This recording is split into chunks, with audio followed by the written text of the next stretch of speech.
So the United States has currently a claim over 5 permanently inhabited territories, and these include American Samoa, Guam, the Northern Mariana Islands, the US Virgin Islands, and Puerto Rico. And that's in addition to other smaller islands that do not have a permanent or native population. Now, you might wonder, like, what is a territory? What do we mean by this concept?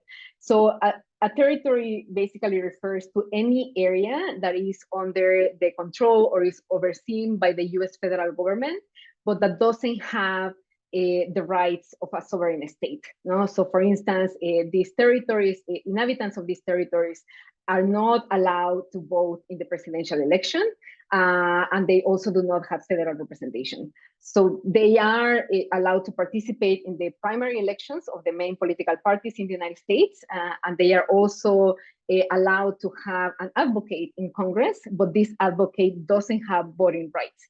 So it is quite a peculiar legal and institutional situation, because most of people that live in these territories have US citizenship, with the exception of people that are in American Samoa. Their rights are limited because of the status of the territories in which they live, and because they are not recognized as full sovereign states. So let me focus a little bit on Puerto Rico, both because it is the largest, it is the territory with the largest population, but also because Puerto Rico has a very strong bond culturally, historically, politically with Latin America, the region where I come from. So Puerto Rico became an US territory since 1889 as a result of the Spanish-American War. Given that Spain lost to the United States, it was forced to concede some of its territories, including Guam, the Philippines, and Puerto Rico.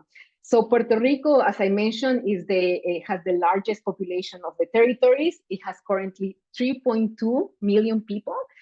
Something that is quite interesting is that 2/3 of Puerto Ricans live in continental United States. No? So a large proportion of the population lives in mainland United States, and this is due to a lot of reasons, social, economic, and also environmental disasters, such as the 2017 Hurricane Maria that really affected the population.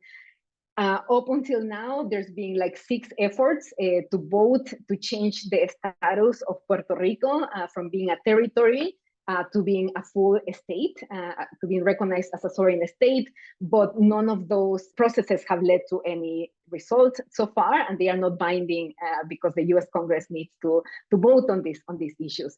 So far, it's a little bit uncertain. I mean, if Puerto Rico will remain a territory, or if it will become the 51 state of the United States of America, or if rather it will become an independent sovereign nation. No? I mean, that is up in the air. No? So Puerto Rico is the one territory that I would mention.